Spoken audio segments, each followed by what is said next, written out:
उन्हें अपने बच्चों को ज़मीनें बेच के ट्रेनिंग करवाई कि हमारे बच्चों को नौकरी मिल जाएगी।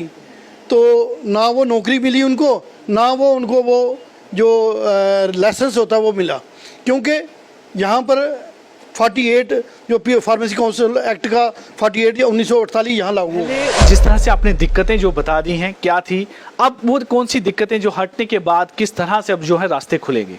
अब तो दिक्कतें सारी ख़त्म हो गई हैं। अब जो 25,000 बच्चे हैं उनको जॉब भी मिल सकता है, और जॉब नहीं मिला तो वो अपनी दुकान खोल सकते हैं। हमारे पास ये केस आया जब 5 अक्टूबर 2019 के बाद हमारी रायपुर छत्तीसगढ़ में मीटिंग थी सेंट्रल काउंसिल की। वहाँ भी जब ये केस आया तो वहाँ पर उन्होंने कहा कि all those who are registered in Jammu Kashmir state pharmacy council deemed to be registered in pharmacy act 1948, तो वो तो हो गए। जो रह गए उनका क्या था, उनके लिए फिर हमने लड़ाई लड़ी।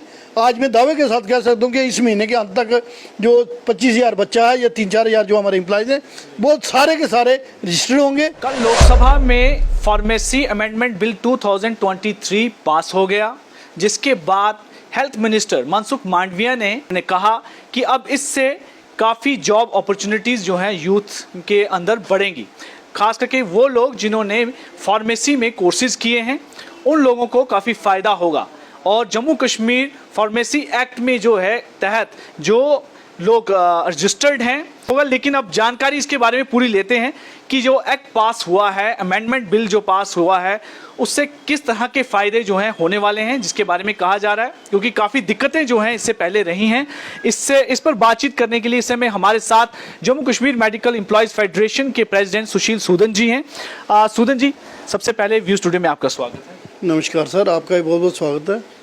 कल लोकसभा में जो बिल पास हुआ है फार्मेसी अमेंडमेंट बिल 2023, काफ़ी उम्मीद जताई गई है कि इसके पास होने के बाद जम्मू कश्मीर के युवाओं को अब काफ़ी फ़ायदा होगा और उनके लिए जो जॉब अपॉर्चुनिटीज़ बढ़ेंगी। आप इसके बारे में क्या कहेंगे? 5 अक्टूबर 2019 के बाद जब 370 रुपये थी यहाँ टूटा, तो बहुत सारे बच्चे को तकरीबन 25,000 बच्चा है जिन्होंने मेडिकल असिस्टेंट की ट्रेनिंग की हुई थी, क्योंकि पूरे हिंदुस्तान में जो ट्रेनिंग होती थी फार्मासिस्ट की होती थी, मगर जम्मू कश्मीर एक ऐसी स्टेट थी जहाँ मेडिकल असिस्टेंट की ट्रेनिंग होती थी। 25,000 बच्चा वो है, कोई 2-3 हज़ार जो हमारे एम्प्लॉयज़ हैं जो फारफलंग में, जैसे बनी में, गूल में, ऊपर दूर दूर में हैं, जिन्होंने रजिस्ट्रेशन नहीं करवाई थी उनका। अब इनको तो पता नहीं था कि 370 टूट जाएगा, तो वो जिन लोगों ने अपने बच्चों को ज़मीनें बेच के ट्रेनिंग करवाई कि हमारे बच्चों को नौकरी मिल जाएगी, तो ना वो नौकरी मिली उनको, ना वो उनको वो जो लाइसेंस होता है वो मिला, क्योंकि यहाँ पर 48 जो फार्मेसी काउंसिल एक्ट का 48 या 1948 यहाँ लागू हो गया। तो चूँकि मैं फार्मेसी काउंसिल ऑफ इंडिया में मेंबर हूँ, तो मैंने ये केस अपने हाथ में लिया 5 अक्टूबर 2019 के बाद ही। लगातार 3 साल मैं इस केस में लड़ा हूँ, और इसमें ऑनरेबल जो lieutenant governor Manoj Sinha ji, doctor Arun Mehta जी, भूपिंदर कुमार जी, या इनके पहले जो हमारे डुल्लू साहब जो सेक्रेटरी रहे हुए हैं, इनका बहुत बड़ा रोल था, क्योंकि 3 दफ़ा सैक ने यहाँ से, स्टेट एडमिनिस्ट्रेटिव काउंसिल ने यहाँ से भेजा है, और जब भी वो कहीं ना कहीं कोई ऑब्जेक्शन लगा लेते थे तो यहाँ आता था, पर ये कहते सैक, फिर सैक के थ्रू सब कुछ करने के बाद अभी लास्ट में जब 2 महीने पहले वो लेटर भी मेरे पास है कि जब उन्होंने कहा कि अब आपने ले के पैटर्न पर कोलैबोरेशन करके वो आप भेजो, तो जब यहाँ से इन्होंने भेजा था, अब हमें उम्मीद जागी कि अब कुछ होगा। तो हम मांडविया साहब से मिले, डॉक्टर प्रवीण भारती हमारे, उनसे मिले, होम मिनिस्ट्री से भी हमने जाब्ता किया, फिर गुलाम नबी आज़ाद जी हैं उनसे भी हम मिले, तो उन्होंने भी एक डीओ लेटर दिया। तो लगातार हम परस्यू कर रहे थे इस केस को। तो 31 तारीख को मेरे को इन्होंने दिल्ली, हमारी PCI की मीटिंग थी ऑनरेबल हेल्थ मिनिस्टर साहब के साथ, 4 बजे हमारी मीटिंग शुरू हुई, 7 बजे हमारी 3 घंटे हमारी मीटिंग हुई।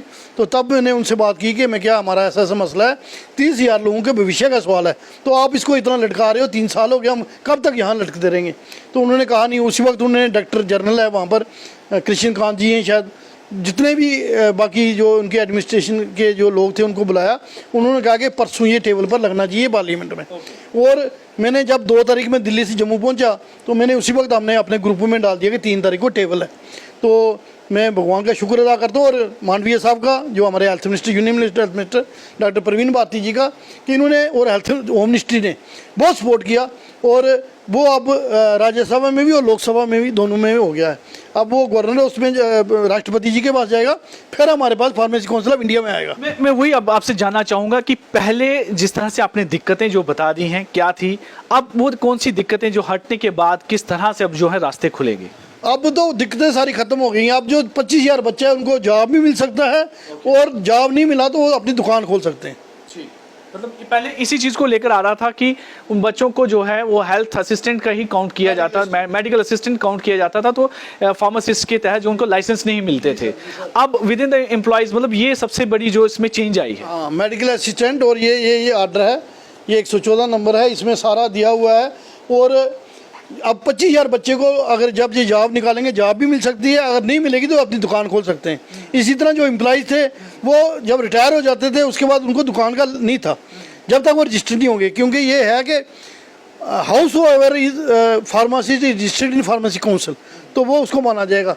जब पहले बार जब हमने ये हमारे पास ये केस आया, जब 5 अक्टूबर 2019 के बाद हमारी रायपुर छत्तीसगढ़ में मीटिंग थी सेंट्रल काउंसिल की, वहाँ भी जब ये केस आया तो वहाँ पर उन्होंने कहा कि all those who are registered in Jammu Kashmir State Pharmacy Council deemed to be registered in Pharmacy Act 1948, तो वो तो हो गए, जो रह गए उनका क्या था, उनके लिए फिर हमने लड़ाई लड़ी।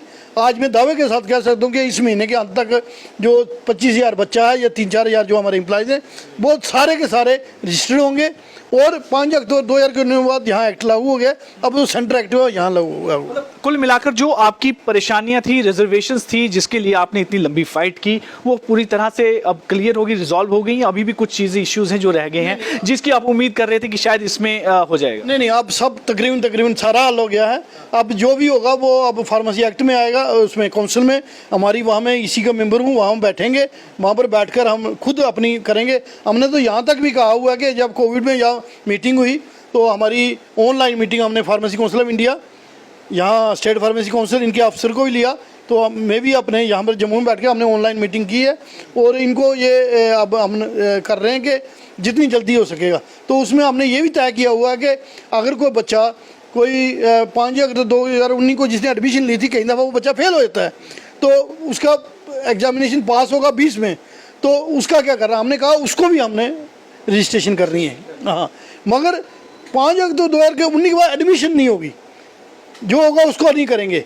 बाकी जितने लोग हैं उनको सबको हम रजिस्ट्रेशन स्टेट फार्मेसी काउंसिल में करवाएंगे और उनका एक भविष्य बड़ा उज्जवल होगा, इसमें कोई शक नहीं। बहुत बड़ा फैसला है ये, जो स्टेट गवर्नमेंट का सहयोग से और सेंट्रल गवर्नमेंट के सहयोग से ये पूरा हुआ। एक बहुत बड़ी जो अड़चन बनी हुई थी वो पूरी तरह से अब जो है हल हो गई है, निकल गई है। अब आप कितनी देर में देख रहे हैं, जैसे अभी आपने बताया कि रजिस्ट्रेशन का जो कार्य है, जब लाइसेंसेज जैसे मिल जाएंगे, कितनी देर में ये सब हो जाएगा? इस महीने के अंत तक मेरे ख्याल सारा कुछ हो जाएगा, क्योंकि अब राष्ट्रपति के पास जाएगा, यूँ ही राष्ट्रपति के फिर जाएगा और फिर PCI में आएगा। जब PCI में आएगा वहाँ मैं बैठा हूँ, फिर उसी दिन हम इसको इम्प्लीमेंट यहाँ करवा देंगे, डेट दे देंगे कि आप जो अपना पोर्टल है वो खोलो और रजिस्ट्रेशन शुरू कर दो, तो बहुत जल्दी हम इसको अब शुरू करने वाले हैं। मतलब कुल मिलाकर आप बताए थे जिस तरह से कोई 25,000 के करीब आपने बताए हैं जो करके बैठे, और जो आपके हेल्थ डिपार्टमेंट में हैं वो कितने हैं? जम्मू कश्मीर में 25,000 बच्चा है, 3-4 हज़ार जो हैं वो जो एम्प्लॉई हैं।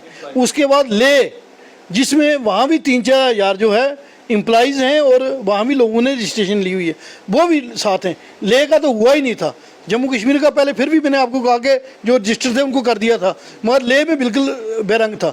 तो वहाँ के जो हमारे सांसद हैं उन्होंने बड़ी सपोर्ट की, तो मतलब टोटल मिला के अब जो मुश्किल है दूर हो गई है। अब जो हम पॉजिटिव की तरफ जा रहे हैं, इस महीने के अंत तक वो पोर्टल खोल देंगे, हम रजिस्ट्रेशन शुरू हो जाएगी। बहुत बहुत धन्यवाद। शुक्रिया सर आपका। तो कुल मिलाकर जो यूथ हैं, जिसमें 20 से 25,000 अभी इन्होंने बताया है, और 2 से 2.5 हज़ार के करीब जो हेल्थ डिपार्टमेंट में एम्प्लॉयज़ हैं, उनके लिए बड़ी राहत की खबर है। उनकी इतनी देर की जो डिमांड थी कि इस परेशानी से वो निकलें, जिसके लिए इनकी फेडरेशन ने काफ़ी काम भी किया, और अल्टीमेटली अब उनके लिए जो है अपॉर्चुनिटीज़, जॉब अपॉर्चुनिटीज़ के द्वार खुलेंगे। और इसी महीने के अंत तक जो उम्मीद जताई जा रही है कि सारा मामला जो है पूरी तरह से क्लियर हो जाएगा, और लोग जो इसमें ग्रेजुएट हैं, क्वालिफाइड हैं, वो अपना काम और जो है कर सकते हैं, और जॉब अपॉर्चुनिटीज़ भी जो सरकार की तरफ से निकलेंगी उसमें भी वो अब क्वालिफाई कर पाएंगे।